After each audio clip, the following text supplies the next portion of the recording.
Welcome back to another episode of Lock Stars. My name is Justin. I am the greatest. Let's get it. Inevitable. Shut up. Let's get it.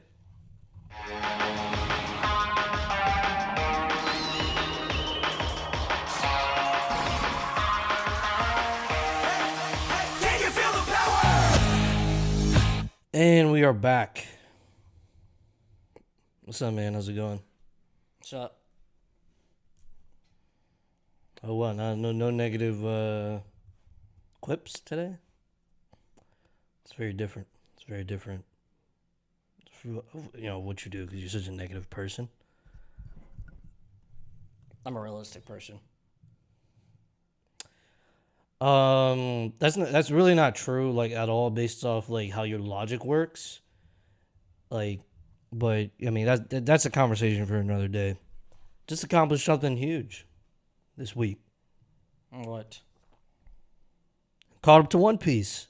Oh, That's huge, man. That's huge. that Dude, is a huge milestone. man, that's a lot of episodes, man. No, it's not. It's not enough. I mean, I guess, but, like, it's a long story to follow. Right. What other animes have like a lot of episodes? There's like this one, I don't know if it's like niche, but it's like an old anime with like a lot of episodes. Some short kid is the main character. I don't know if you know what I'm talking about, but I know who you're talking about, but Pokemon has a lot of episodes. yeah, true, but it's not like one story. You know what I mean? It's not like one continuous story. Like, he stays like the same age in every series, right? And is there a new character yet? Like, have they? Is there like? Well, there's other series, I think. Like, is there a new? There's other stories, without Ash. It's just Ash is the main character. I mean, it technically is one long story. It's just it's not really. How do I say, like? I guess a progressive story like One Piece. Like, it's all canon? Is that what you're saying? Yeah, I'm pretty sure it's all canon. I could be wrong on that. He says 10 through like every series, and like and it's ended now, right? His story's ended, Yeah, his story's done, or at least he finally won. and there's no new character, right? I don't know. I don't think so. And then there's also this other anime. I think it's called Doraemon. It's a kid. It's a kid anime. It's the short kid. No, it's like a child anime, an anime for children. Oh, does it have the same like continuous story? I mean, probably not. Right. Like One Piece, people will want to compare those animes to like One Piece when it comes to like length, but those animes aren't one continuous story while One Piece is. Right, you're following them to a particular goal. Right, I mean, I'm sure. I mean, obviously the same thing with like Pokemon, but it's not like it's still kind of not like the same because it's still. I'd say it's not one series. So Yeah, it's almost serialized Pokemon. So you said what? it's almost serialized, I don't know what that means. What do you mean? like episode by episode. Like it's not like. It's practically an episode by episode anime. Oh, sure. Yeah, so One Piece is just different in that way. Like, it's more of a commitment than those other animes, right? Because, I mean, you can stop. I'd say you can stop watching something like Pokemon Actually, at any given series. Sorry, serialized means the other way. It's not serialized. Is what I meant. That it's not episode by episode? What I meant was it's not. It's practically not serialized. Oh, sure. So go ahead. So yeah, but like anyway, but the point is One Piece is catching up as a milestone. Now we have to go episode by episode, week by week. Not week by week because we watch the dubbed, right? So it's Speak for yourself. I'm watching it again. no, but I'm saying like sure you could do that, but I'm saying it's for now like I refuse to wait continue the week story after week for a new episode. I'm watching it all But that's over what again. no, but you're still waiting for the new episodes. You're just rewatching the old ones. I mean, it's not really different from what I was doing before, right? I wasn't waiting for. I mean, we're waiting for new episodes. But you're not rewatching old ones. I mean, yeah, sure. Or you weren't but rewatching old ones. I'm not waiting for a new episode. That's the thing. No, yeah, you're not waiting to consume more One Piece, yes. But you are waiting for new episodes. I mean, I was doing the same thing before, right? What? We were waiting for new episodes. It's the same thing. Yeah, okay, all right, sure, we agree, all right. Yeah, I guess. Anyway, I just watched a video about why Chazz is the best character, not best character, but best I guess rival in the series, and he made a pretty good argument. I mean, I like Chazz. I've always like he's pretty based, and he uses Ojamas, which is pretty based. He has a lot more pressure than people think. Chazz is him. He's him. He deserves like king of game status. Yeah, He's a I very think so. good duelist. I think so. He's I probably definitely agree. he's up there with he's definitely like top 10 duelists of all time. Like, You know what's crazy? Let me think. Every like rival in every season has always gone through something dramatic. I think. I don't know about the new animes. In fact, is there a new anime? If there's when a new anime comes out, when a new huh? So I was gonna mention, for the first time in over 25 years, there is no YuGiOh anime airing. Really? Yes, for the first time in over 25 years. Wow.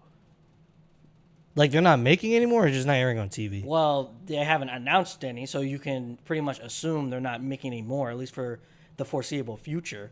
But yeah, ever since the latest anime, YuGiOh Rush Duel, ended, there is no new anime airing. There is no YuGiOh anime airing for the first time.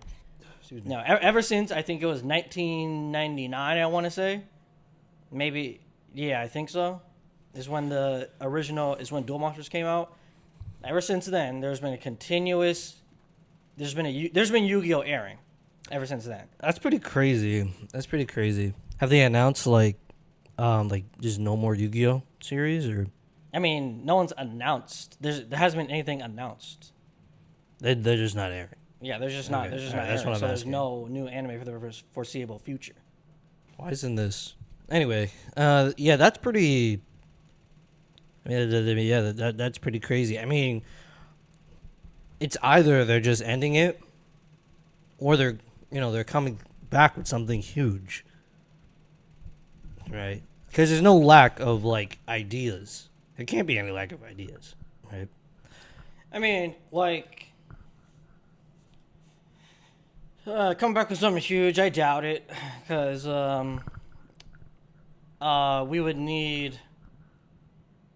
they would need to come up with like a new way of dueling, because the animes are always attached to a new way of dueling, new cards, etc. And right now, at least, looking ahead, there's no new stuff coming out for Yu-Gi-Oh. Well, they don't have to come out with a new way of dueling. They can, just to promote the game, they can just write a brand new series with. I mean, yeah, all of the course. summoning I mean, methods. yeah, of course. But since there's no new thing for Yu-Gi-Oh, at least right now, then it's just the way they do things. I think they're gonna continue it. I don't see why they wouldn't. I mean, you're not gonna continue it right after your 25th anniversary. And this is like a big way you promote the game. Like, I think they're gonna come out with a new series. Maybe not for a minute. Maybe they're taking some. Well, time yeah, they probably hiatus. will come out with a new series. But yeah, I just said, at least for the foreseeable future, it's just nothing. Now they do have what's it called? The Yu-Gi-Oh! Chronicles. I don't think that's being really received well right now, though. I think right now they just have maybe one or what? No, it's still April. So, I think they just have just the one episode of the Sky Striker storyline going on. I think it's just a short, pretty much short video. I think it's like under 5 minutes. So I don't know how. I've heard it's not really being received well. I haven't watched it. And they have the remastered version of Yu-Gi-Oh! GX coming out. I mean, I think it's already started coming out, but you know, It was what, better animation? allegedly, yeah. I've heard, that's not really being received well either. 'Cause it's not really that much of a difference. Is what I don't know. I haven't watched it. I need to watch it myself. Yeah, if they're able to make the animation insane, then I guess people would watch it. But I mean, who's it gonna be? It depends who's the target audience at that point, right? That's kind of like when we were kids, right? And so I don't know if the kids now are gonna resonate with it. You know what they should? I'd like to see. I'd like to see an anime tied to the dual terminal. Yeah, of course. I think people. But not like the dual terminal story. You know what I'm saying? Like an actual like it's an actual like regular dueling anime with characters, but they're dueling with cards from the dual terminal. Yeah, they're dueling cards in the from the dual terminal, and maybe they can enter the dual terminal world, right? And eventually, you just follow, and you kind of just follow the story at that point, right? You I guess how it's gonna end. Of that kind of with the god of that world, right, or something like that, maybe. Mm-hmm. But I don't know the exact storyline, but I think everyone, including me, would like to see just their excuse me. I mean, obviously they're doing this with the YuGiOh Chronicles, but I think they need to. I don't know. I think it needs to be. I would like longer form content with it. I mean, I know right now it's just they're probably experimenting. But obviously, something with an actual anime giving us the dual terminal storyline, for example,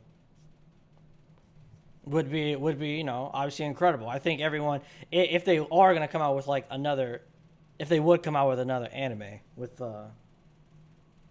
I guess with Konami Animations, I don't know if they're actually able to do that.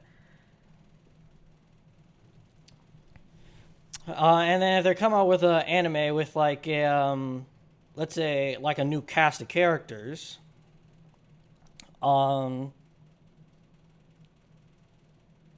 guess first I would like to see a girl finally. That would be great. And just obviously probably with cards that I don't know that people are more connected with instead of just using like the new cards that are like coming out. And now I think that would be a good way to get people like reeled back in. Yeah, excuse me. Yeah, that'd definitely be interesting. I don't know. I'm excited to see what they come up with. I'm optimistic that it's not going to be complete garbage. Back to Chazz real quick. Chazz is a straight G. Let me list you a bunch of his accolades. I'm gonna glaze him real quick. So first, he's an obelisk blue, right? Those are already highly regarded duelists. And then in the anime, he collected 40 random cards from around like he literally went around like dangerous environments to collect 40 random cards and won with it. Side note. Why are random cards out in nature? That's crazy. It's Yu-Gi-Oh. It's Yu-Gi-Oh. What do you expect? Like,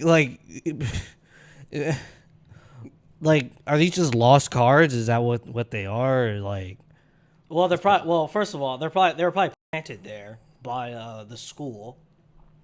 Oh, maybe. That's just crazy to me. I don't know. So he won 40 random cards. So next side note, what are Yu-Gi-Oh cards made of? I want to know what the hell they're made of, dude. Because those are some tough cards, bro. I mean, they got special cardboard, man. I don't think it's cardboard. It though. is cardboard. They got to be the like cards in half. Yeah, that's true, huh? But then they're like out of nature, and they're like completely durable cards, Yeah, don't be mad because their stuff is tougher than yours. and I mean, it's still, and then they're hard enough to like, they're hard enough to be on to put on a dual disc, pretty easily. They built different, man. I don't know what to tell you. I want to come up with that theory. I want next episode is gonna be Yu-Gi-Oh theories. What are Yu-Gi-Oh cards made of? All right. Anyway, so he collected 40 random cards and then won with it through a 40-man gauntlet. And the last 4 people he beat all at the same time. And then after that, he used a deck full of monsters less than 500 attack versus some of the according to the anime, some of the best cards money can buy. And he won with monsters with 500 or less attack and won. And then he defeated the entire Blue Dorm, when he was like corrupted by the light in the anime. He defeated all of them. And then he won versus 3 raw yellows at the same time. He won a GX tournament, with some of the best duelists in the world at that tournament. And on top of everything, I think he's used the most decks out of like everyone in the Yu-Gi-Oh anime across the Yu-Gi-Oh anime. He used 8 different decks throughout the time we see him. So yeah, I mean those are This dude's a G. Those are some pretty. We need more Chazz things. Those are some pretty. That's a pretty hefty list of accolades. So question is he better than Kaiba? Oh no one's better than Kaiba. Well, Yugi is better than Kaiba. I mean, Yugi's like Yami Yugi is. I don't know about Yugi. Has he ever beat Yugi? He's never beat Yugi. I mean, or Yami Yugi. Okay, what I'm saying, he's never beat Yami Yugi. Like, he's never beaten Yugi himself, but that's when he had Yami Yugi with him. I think he's beaten him. No, not even Dark Side Dimensions, because Yami Yugi pulled a freaking Deus Ex Machina and just came out of no. Or, did he do that versus Kaiba? But they're the same person. No, wait. I think he did win against Kaiba in Dark Side Dimensions. Actually, I could be wrong, but that was one time. But they're the same person. They're literally not. They are. They're literally Yami not the same Yugi person. is literally just Yugi's voice in his head. No, what? Yami Yugi He's is quite literally that. Quite literally. Yami Yugi is literally an ancient pharaoh. Right. His spirit was just stuck in the puzzle. In Yugi's head. Okay, so they're the same person. So what? If you have an ancient spirit sharing a body with you, that makes y'all the same person. You have a voice in your head telling you what to do. Exactly. What duelist doesn't have that? What duelist doesn't have that? No, because that's an actual different entity. No. Within your mind. No. There's a voice in your head. Having like a conscience or something like a conscience isn't a whole different person. That's still you. Yami Yugi isn't a different voice in his So are head. you telling me Jaden isn't good anymore because he has what's her name now? What, Yubel? Yeah. Jaden was always good. He was good before he had Yubel. Nah, bro.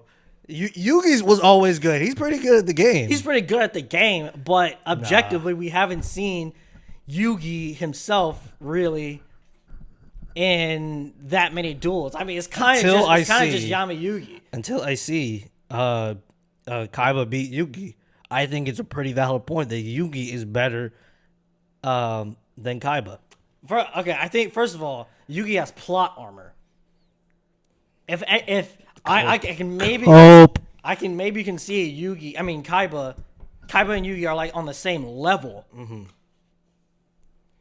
But Yugi does have plot armor. He is good at the game.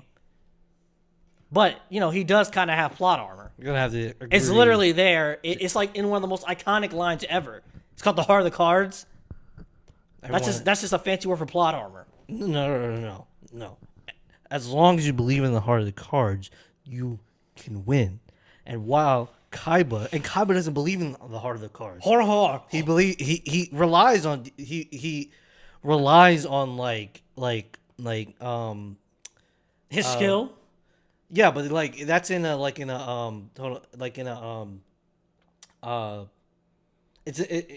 not like a certain energy. You know what I'm saying?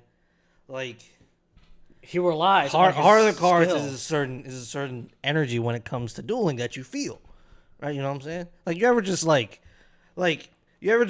pull a card like top deck something? That's essentially top decking, right? Heart of the Cards, right? Okay, so That's not plot since armor.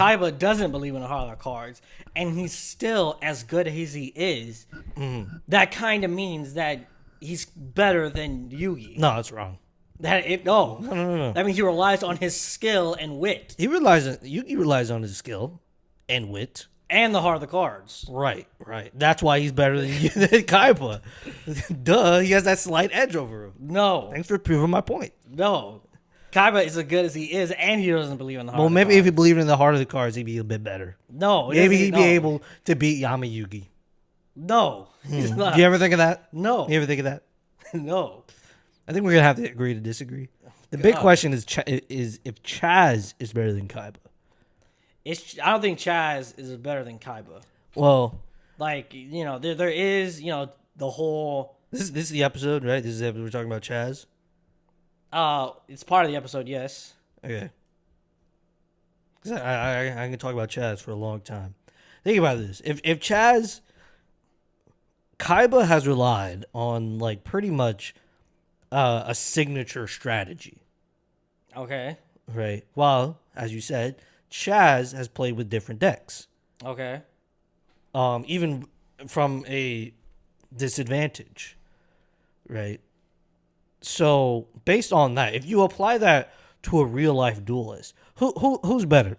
A person who really only knows how to play Zoo and, I guess wins with Zoo all the time, or someone who has played different kinds of decks and wins consistently, right? Which one would you say is better?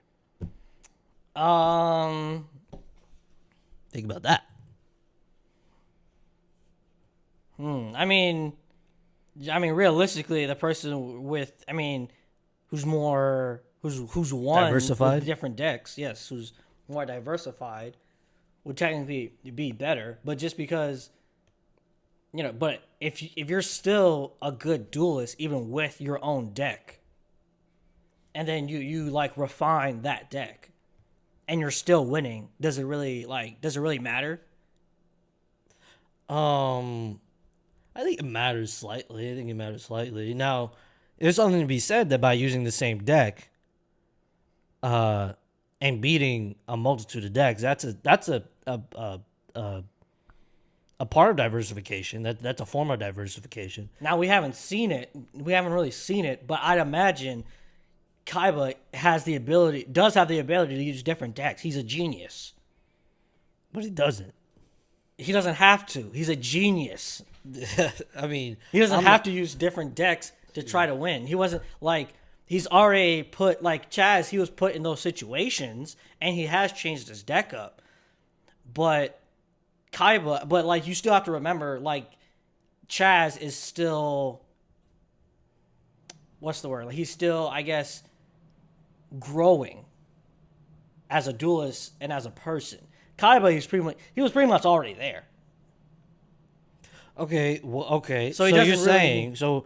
This is another point on why I think Chazz is better than Kaiba, because Kaiba has natural talent, which is fair, but Chazz had to work for his talent. He had to work hard to become a strong duelist. So I think, and yeah, I mean, Kaiba worked hard for what he has and his skills, yes, but I think it's not. I think you tend to push harder when it doesn't come naturally to you, right? With anything. So if he's not better now, he would definitely surpass Kaiba while they're both still young. Maybe I can agree he probably would surpass Kaiba one day, but if we're talking about like okay, let's assume like we talk about like the end of GX, right? Kaiba is probably like what, maybe I mean, I don't know, maybe probably like in his early 30s, late 20s, early 30s, something like that. I would say at least at that point, Kaiba is still probably better than him. You know, but he does. But he does at least acknowledge Chazz's skill, high skill. Sure. But I do think at that point, Kaiba is probably still better than him. I'm a Chazz advocate. What do they call it? Stan? A Stan? Yeah. Yeah, that's stupid, first of all, but How is that? it's stupid. It's dumb. I'm not gonna have an argument about this. I don't But understand. shut up. I'm not gonna have an argument about this stupid internet rhetoric. But That's not just internet so rhetoric. That's an actual. No. Be quiet. I'm not having a discussion about this. It's dumb. Anyway, but just so the internet understands, I am a Chazz stan. Chazz is probably the best duelist in. No, like that might go too far, but I think he's definitely stronger than Kaiba. If not, just piss off the internet. You're a glazer. You literally started the episode glazing Chazz. Yeah, but I would glaze him more, saying he's better than Kaiba. No, Oh my god. that's just wrong. Anyway, So, all right, what do you have for the people today? So, there's been a thing going around for the past couple weeks about, I guess, spreadsheets, YuGiOh spreadsheets / coaching. Okay. I did talk about it in another video, but I'll talk about it here. And this all started because, Pac had released his spreadsheet for the new Malice cards and the combos. Okay. I think he charged like $35 or $40 for it, right? Okay. And some people are obviously like upset about it because they pretty much, some people say, it's scammy or it's greedy, things like that. And then, Pac also offers coaching, right, on this thing called Medify. If you don't know what Medify is, it's basically, it's like Skillshare, but for like gaming, right? So, let's say if you want to learn, I don't know, if you want to learn, I don't know. Yeah, I mean, like I Tekken combos, then you go on, you pay for, you go on, you pay for the service to learn, and then, they teach you. And it's so what is it, a bunch of videos or something, or Well, plus personalized coaching, or is it just personalized coaching, or? well, it depends on where you go. It could just be videos where they go step by step with you through like games and tutorials. Yeah, and then for sure. I'm but sure there's a like things like variety. Pac. I'm sure there's a variety of services. Okay, and then with things like Pac, he uses not only spreadsheets, and he also has tiers where you get certain deck lists and strategies. And his highest tier, I think, is the inner circle tier. Is what he calls it. That's $200 a month, and from what I can gather, he gets on Zoom calls and fixes your deck and tells you combos for your deck and how to navigate certain things. Is why I've never paid for it, but that's what I can gather. Now, I have heard some good things, I've heard some bad things. But in my opinion, well, first of all, obviously, it's your choice if you want to pay for this or not. It's a service. People have their choice to do it, whatever they want with their money. I think $200 is very excessive because he's not necessarily doing a bad thing. He's charging for his time, his knowledge, because obviously he's one of the best players in the game right now. So, he provides some value. Even with the spreadsheets, you put your time and effort into making these combos. He's probably done his research, and he's made spreadsheets for people to follow. But the problem is, at least in my opinion, first, like starting off with the spreadsheets. Like I said, it's not necessarily a bad thing that he's charging for spreadsheets, but it's like you're like pretty much gatekeeping knowledge behind a paywall, which again isn't necessarily a bad thing, but I like it's not something I would do. I just don't think it's really, how do I say this? It's not morally wrong. Like I guess it's not really necessary, I guess, because you know if I like a deck, if I like Live Twins, and you know, and I come up with good combos for Live Twins, I discover good combos for Live Twins, and people want to know how to play Live Twins, then you know I would happily make a guide for that. Now putting it behind a paywall, I don't know. I don't necessarily. I don't want to say it's not right. I don't know what terminology I'm looking for, but I don't want to say it's not right. It's just, I just don't necessarily think it's be something people should want to do, I guess. And then the whole problem with spreadsheets as a whole, because, you know, spreadsheets has become a big thing within the past, let's say, I guess 5 years or so of YuGiOh.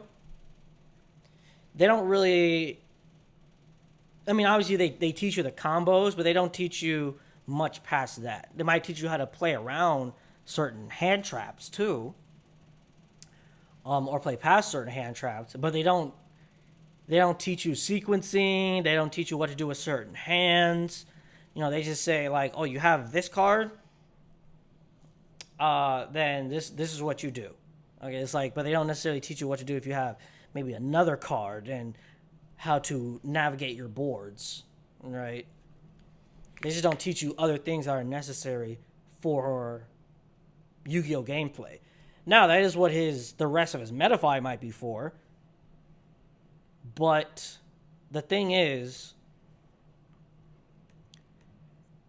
it should only, if you offer coaching for something like YuGiOh, first of all, $200 a month it's very excessive. I don't know what anyone is paying $200 a month for besides like a car or insurance. But you want to pay for coaching from like Pac and others in his circle. And it's not even that, what's the word? There's no return on investment. You know, let's say I want to get good at YuGiOh, right? I want to go to several tournaments and win. Not only do I have to pay, if they're not in my immediate vicinity, I have to pay for travel, like plane or gas, potentially a hotel, and then not even the cards themselves. You know, the best decks are some of the most expensive cards. Now you're probably dropping $200, $300, $400 on a deck itself, or even just a core. And on top of that, you want to pay Pac for coaching. If I just pay for 1 month, let's say I'm going on YCS, I pay for 1 month to take Pac's advice. And then what? If I get top 64, what do I get? Like what? I think it's a playmat maybe. If I get top 32, if I get top 16, or even if I win the tournament, like what do I get? Like maybe, what I get? What is it? The Steam Deck, or the card, the YuGiOh card, one of the what are they called? The Otherverse cards, right? Which is what, maybe $1,000. You know, if you bring that, if you accumulate all you put into like winning that, then it's not really worth it. I didn't like. He does have lower tiers. I think it goes like 5. Where is it? Yeah, it goes like 5, 25, 50, and 100 and 200. Right?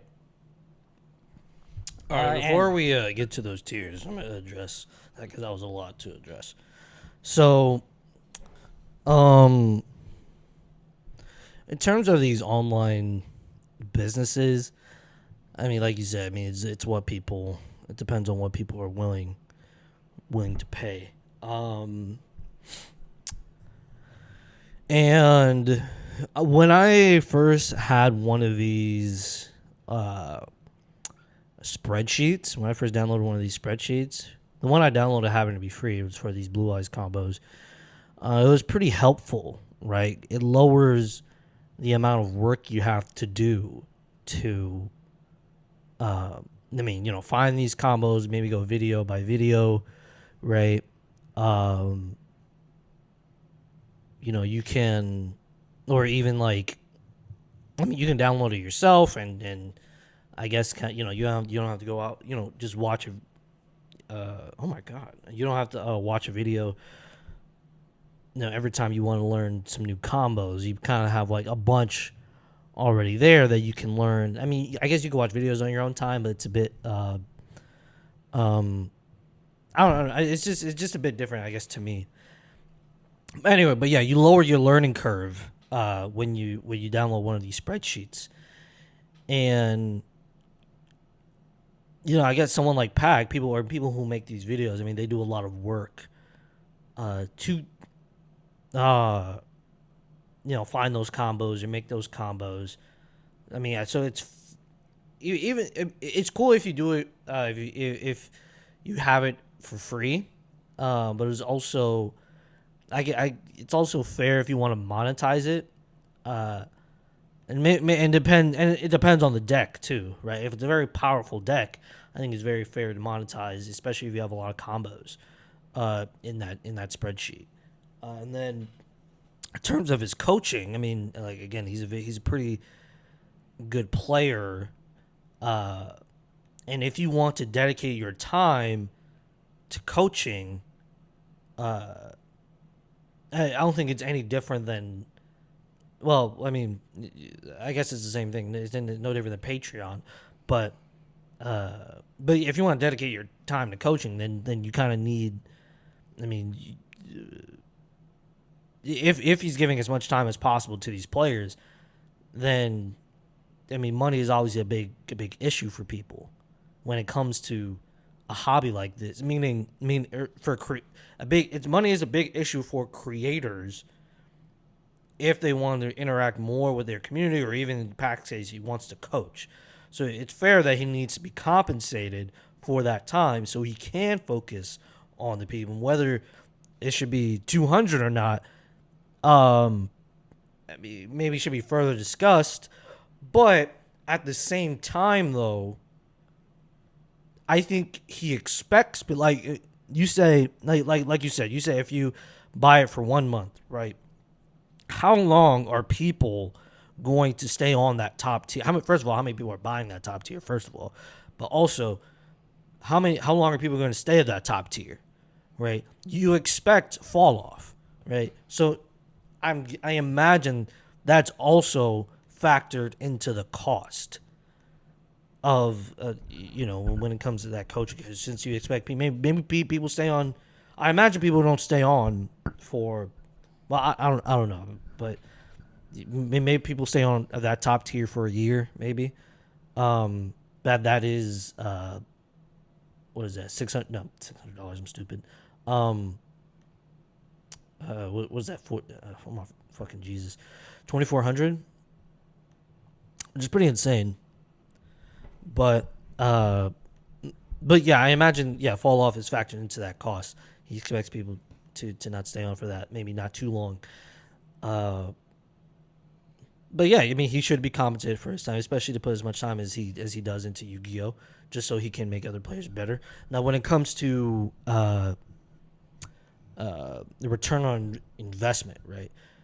And people are gonna pay that much because people are very can get pretty competitive, and you always want an edge on the competition, and that edge is lowering your learning curve, right? And that can be, and you do that with the fastest way to learn combos, the fastest way to know how the other player thinks, right? Or just things you don't realize, or things you don't not well, yeah, I guess realize or think about that good players like Pac does think about. He offers like another perspective, maybe outside of yourself and maybe outside of your friend group or the people you play test with. Now I do think when you are doing the coaching, you should, I imagine he does tell people, wait, what should I do with this hand, or deal with this situation or whatever. I imagine there's some type of that going on, but also, you want to be prepared. I mean, you obviously want to be prepared as possible going to any tournament, but also you need to do. I mean, obviously, a lot of play testing yourself, right? All this theory crafting, or saying, "Hey, what you do in this situation is good, right? Is excellent. It's definitely going to lower your learning curve, but it's nothing compared to actual play testing. Now, obviously, you can do that in real life, but also part of that, I think, also part of that cost. Well, I haven't seen his tiers or anything like that, but I imagine, me knowing what these online businesses or online coaching also offers is a community, right? So you not only get Pac and maybe some of his other players, right, that are also coaching, but you also get an entire community to play test with, to theory craft with, to deck build with, outside of your immediate friend group, outside of your immediate Yu-Gi-Oh community. Now I imagine there's other ways to do that too, but like maybe a free Discord or something. But in that kind of group, you have people who are really dedicated to a game, who are that because they're paying that much, but are also really competitive because you just know because they're actually they're putting they're paying money to be that good, to think about this kind of thing in a different way. Now you can call it playing devil's advocate, I guess, but I guess I understand why he does what he does, maybe why he charges that much. And in summary, there's probably a lot more that's going on for that $200, and I think there's probably a pretty good. Well, I mean, I have to see. You'd have to have reviews, which I imagine he does, on the return for investment. Are people winning tournaments? Are they topping consistently? Do they actually have a chance to go to win these big tournaments? But anyway, that's just my, I guess, defense of Pac. Yeah, I think, I don't think anyone's disputing, he's putting in his time and effort and skills into it. But you still have to remember, you like, for what it is, like, it's Yu-Gi-Oh. I love Yu-Gi-Oh as a game, and I love playing it for my hobby. But paying $200 monthly for something like Yu-Gi-Oh, me personally, I don't think is really really that justifiable. If you have the money and want to pay for it, then go ahead, more power to you. But for like most people who do want to get better at the game, $200 is just not justifiable for a game like Yu-Gi-Oh. At least in my opinion. Maybe if it's like he does have a $50 tier. I'm not sure on all the perks you get from the $50 tier versus the $200 one, but probably I'll probably agree with 50, maybe. Well,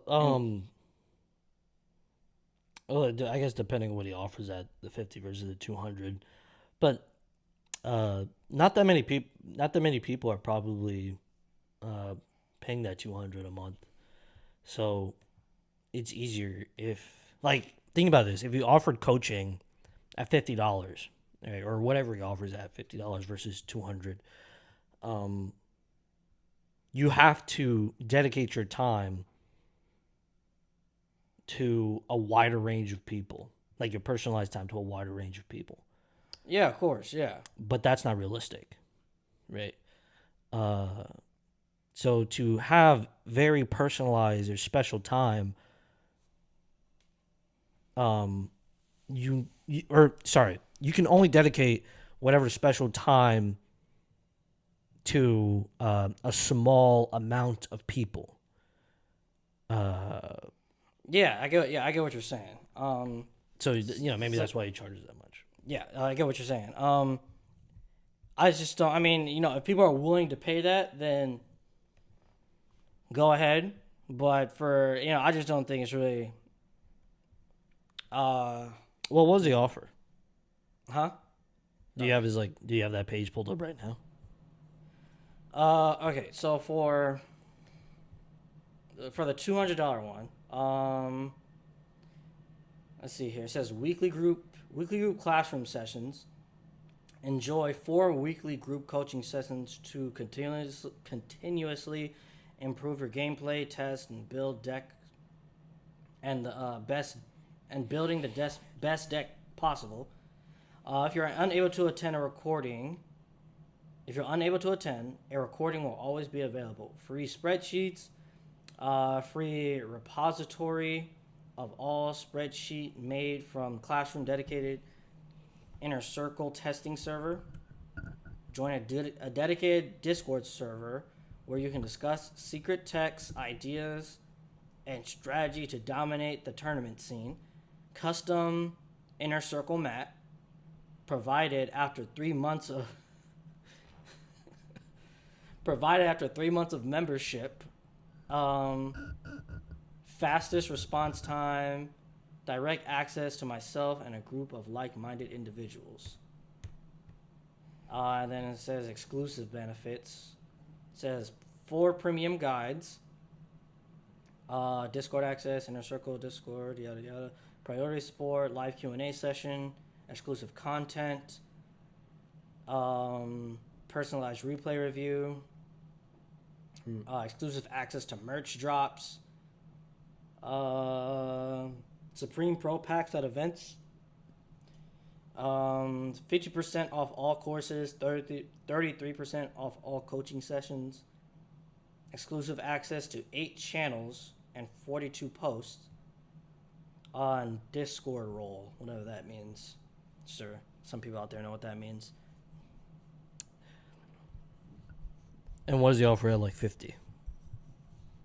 At 50, well, you really have to read like the lower tiers to see what everything offers at 50.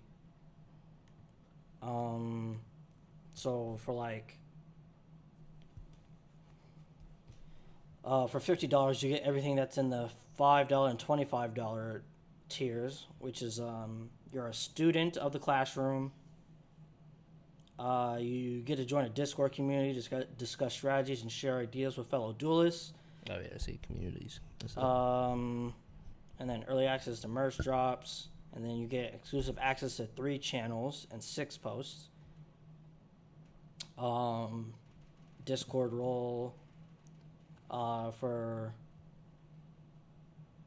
everything.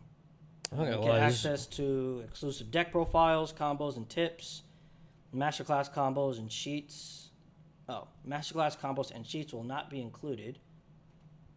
I think that's included in the $50 one. So, and then a lot of the same stuff. It's just like it's lower percentage discounts and less channels and less posts that you get. And then obviously in the $200 one, you get, everything in the lower tiers. Right. It's really robust. I'm not going to lie, too. For sure. Again, that top tier, probably not that many people are in there.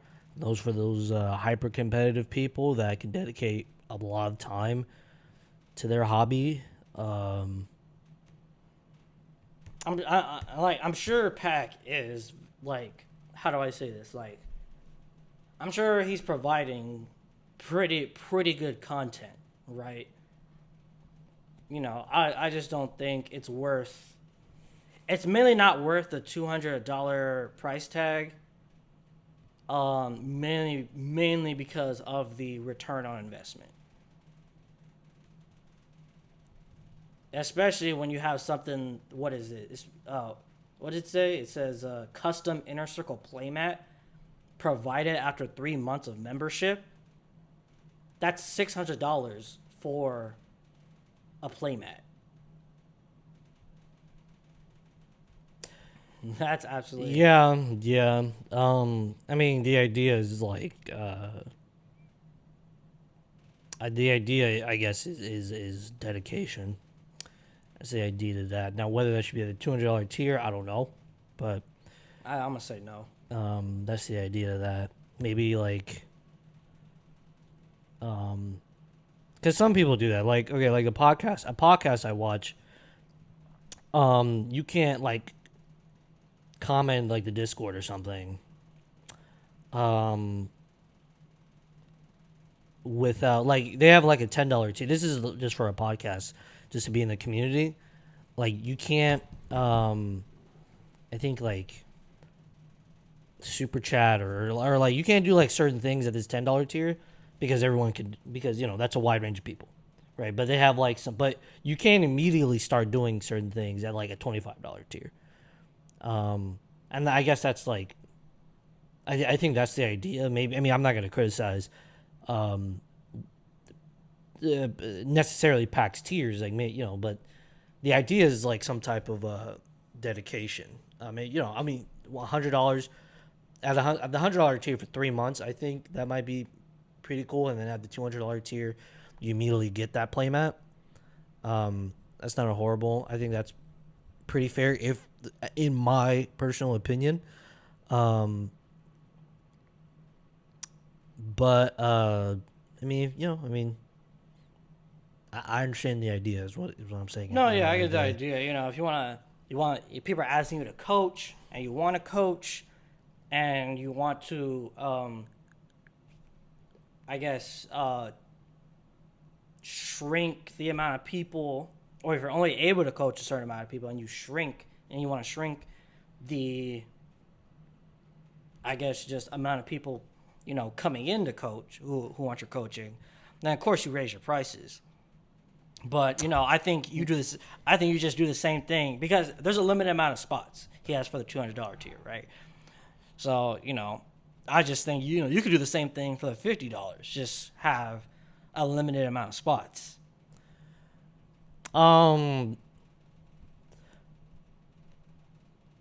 Sure. But, you know, but it just depends on it. But I mean, again, I mean, as you said, he has to be compensated for his time, right? And $50, like, I don't think $200 was worth that type of time.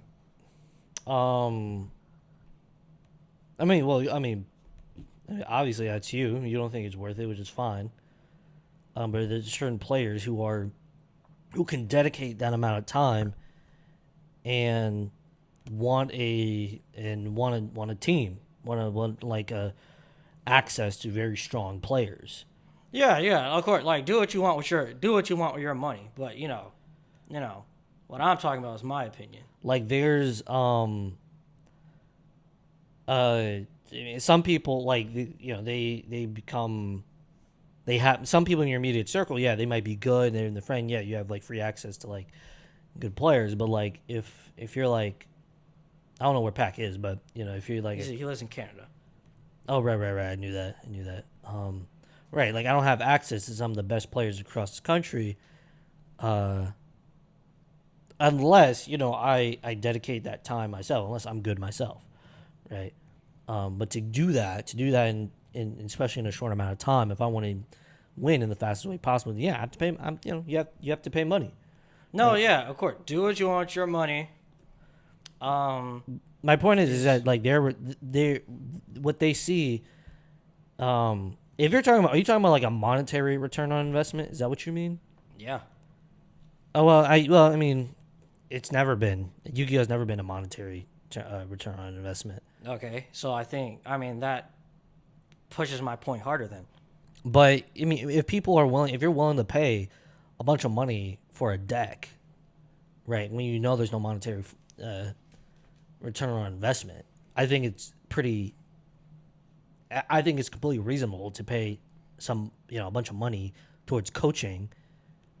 I mean, paying for Or rational, I mean. Well, I don't think it's right. Paying for your hobby, because hobbies are always expensive. But That's part of the cost of your hobby.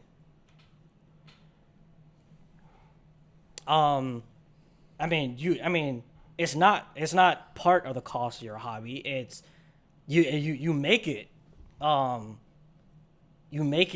part, or that's the cost you personally add, towards your hobby. But that's not necessarily included in the hobby itself. Well, if you see this as like it's a hobby. Yes, it's a hobby, I guess. But like people, to be realistic, if we're being realistic, that's not how a lot of people see it. They see it as a dedicated sport or whatever. Or even if you don't see it as a dedicated like sport for yourself, it's obviously your way of competition, right? And if you really want to get better at something, then and you want to lower your lower your learning curve, then it's completely rational to pay money for that. I'm sure people I'm do not the saying same it's not thing. rational to pay money in general. I'm sure people do the same thing with like yo-yo competitions. Well, in yo-yo competition, I'm pretty sure you can win money. So it's worth it. I guess, but you're not gonna make like a living off of it. But I mean, Sure. I've been in one of those yo-yo competitions. Oh, I knew you were a freaking nerd. I used to when I was in college, I reported on, because there was a yo-yo competition in Chico. And I reported on it, and it was very fascinating because one of my buddies, I don't know if you remember Chris, big Chinese dude. Yeah. He did a bit of Yo-yoing. yeah, and the best player, it was funny, like the best player was like this like Chad looking dude, right? I just found that like kind of fascinating. He's just like this 6'3" blonde, like chiseled chin dude. It was pretty just fascinating when you think of like a typical, I guess, nerdy person. Anyway, but yeah. And whether I don't know if those people were paying a lot of money for lessons. But I mean, I think it's it's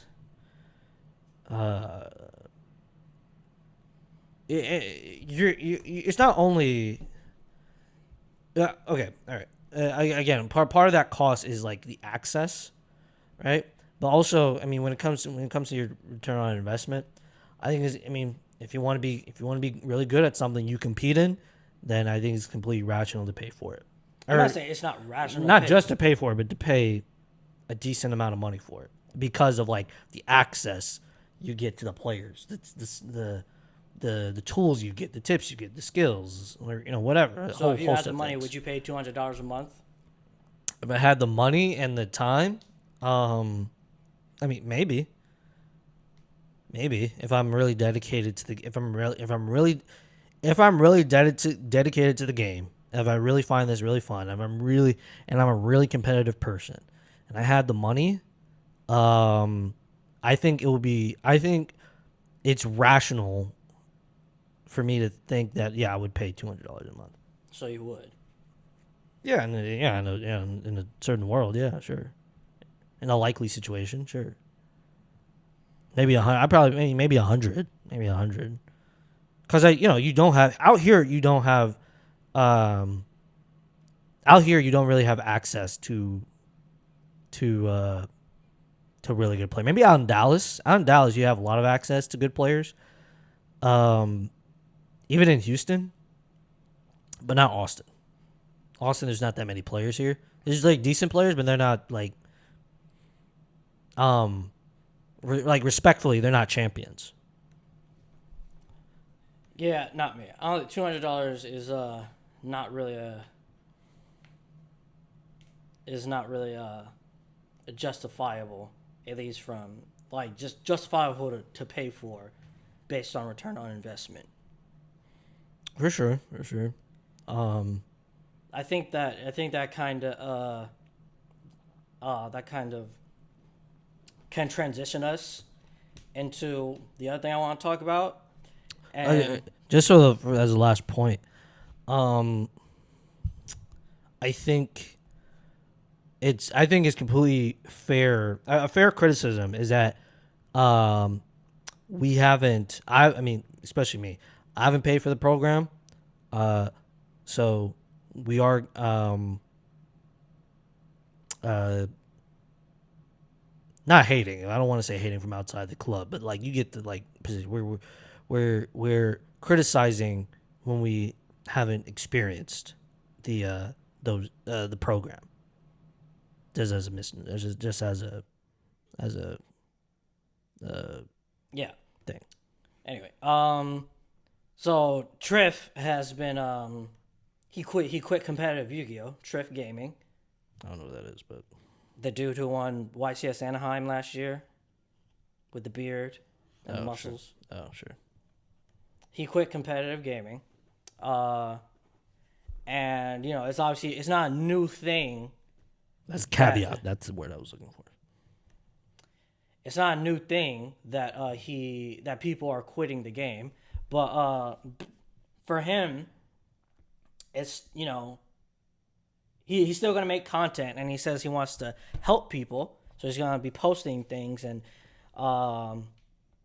offering, I guess, help to make other champions, as he says, and the reason he quit the game is the reason. Pretty much what we were talking about. It's not really a good return on investment.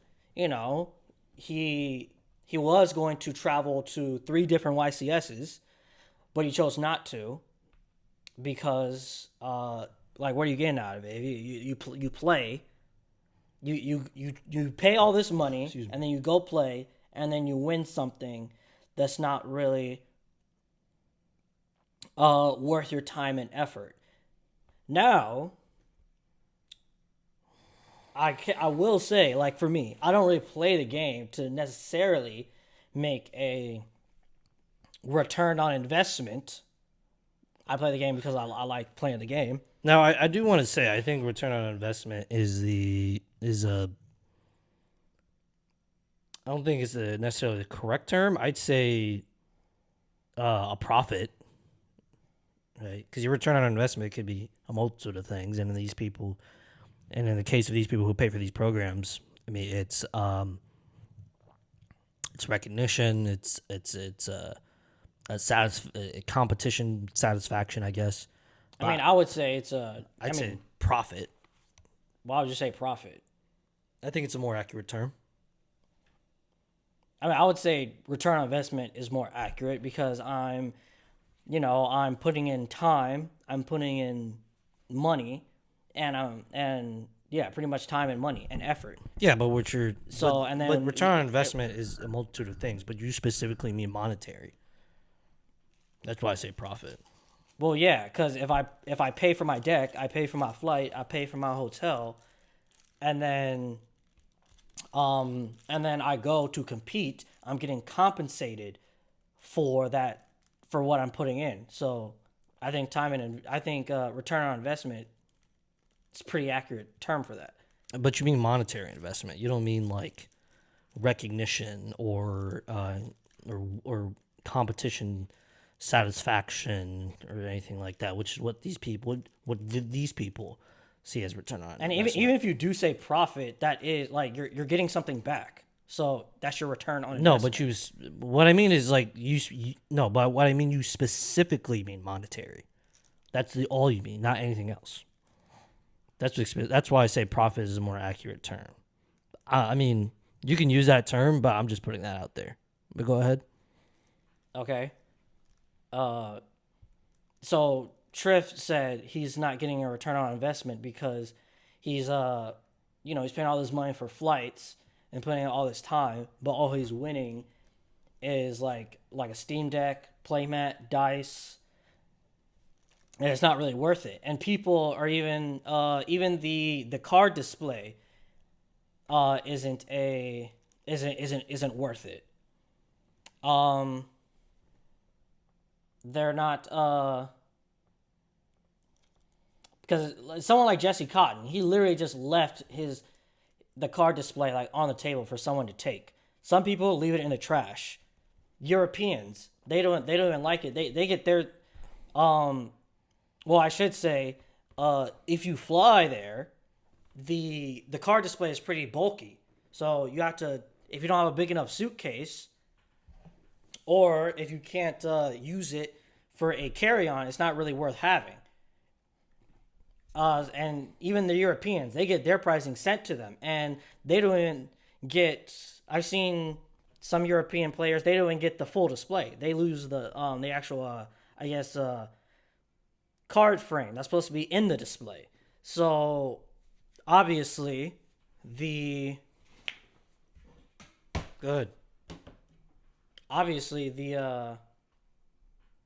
pricing is another topic that's come up in the community right now, where it needs to be fixed. And recently, Japan, I think the most recent YCS Japan, they gave out a YCS stamped effect veiler for, I think, the first place pricing. And that's what people have mentioned that before, like having a special card to win. People don't like when we used to have the Shonen Jumps where we had cards like Crush Card Virus. Those were exclusive cards for winners, or at least topping players at those tournaments, which isn't fair because, one, they're super powerful cards that most people don't have access to. And then we switched over to cards like the Otherverse monsters, which are better in terms of an exclusive card that most people won't have. But no one's going to use those cards either way.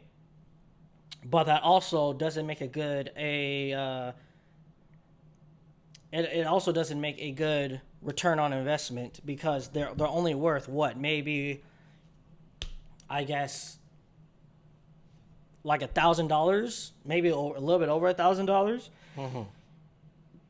So what they do in Japan and what they do in other games like One Piece is really known for this, because their pricing is a special rarity of an already existing card. Maybe it's a special rarity and a special alternate art, and not only are they sought after cards, but they're also the special rarity bumps up their price tag, so it makes it better when people want to sell these prizes.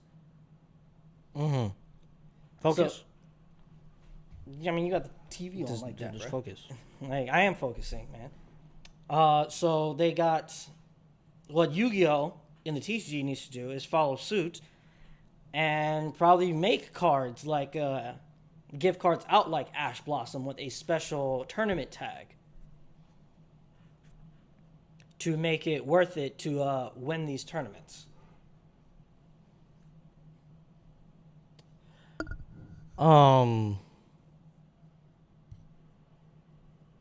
I don't disagree with that.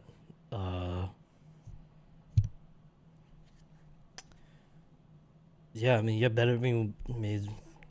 It's been said once, it's been said again. YuGiOh needs better pricing. I don't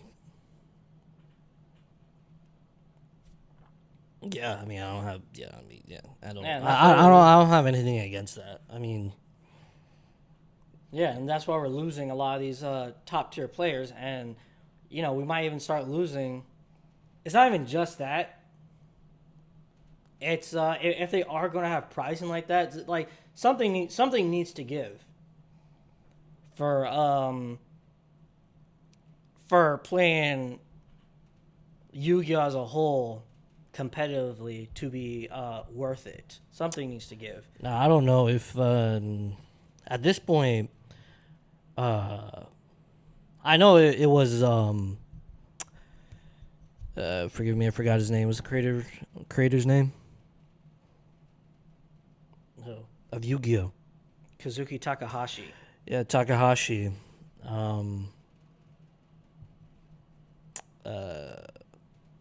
I know of his saying he didn't want gambling in Yu-Gi-Oh. And nobody And even I'm knows not if saying- that's completely true or not. Oh, that was a myth? I guess you could call it a myth, but Oh, you if know, it's a myth, then like I mean, I guess only certain people can confirm, but like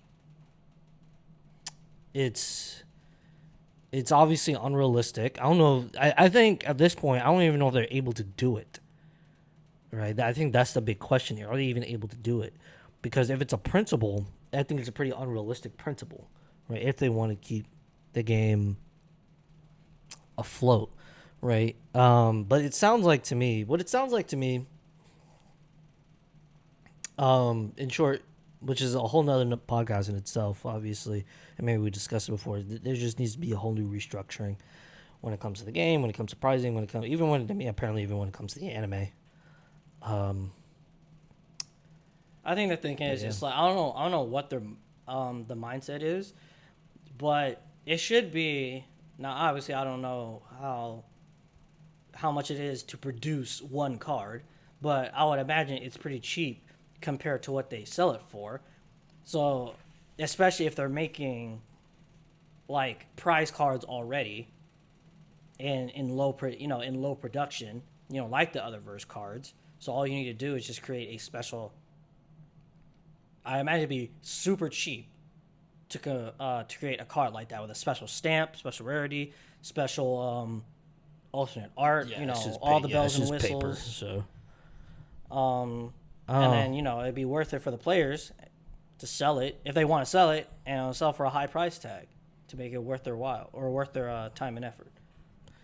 yeah, for sure. I mean, I don't think we need to go into how bad Yu-Gi-Oh pricing is again, because it's just been said some. Yeah, I think we've beaten that horse to death and shredded into ground beef. But what? You don't like my analogy? Just keep talking. You don't like my analogy or something? Out of all the stupid things you said today, What are you talking about? I'm trying to make it's a point to be. It's an analogy for like to drive the point across. Just continue with your point. Oh my goodness, tripping over nothing. Stupid. Anyway, what's your last thoughts for the people? I don't think I have any last thoughts. Sure. My thoughts on everything. It depends when it comes to competition. When it comes to Yu-Gi-Oh, it depends on what you want to pay for. It depends how competitive you are, and how much you want to lower your learning curve. You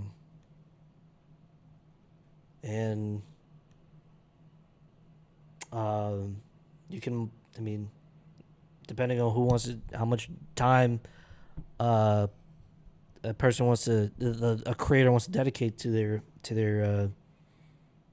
audience, to their clients, or and it depends on their own needs. Lots of things that go into that. Obviously, Yu-Gi-Oh pricing sucks. Put it on a T-shirt, put it on a hat. Tweet it out to Konami, we all know. And yeah, but other than that, guys, appreciate y'all for tuning in. Let us know what you think in the comments. Turn on that notification bell, of course. And we shall see you next time. Appreciate it.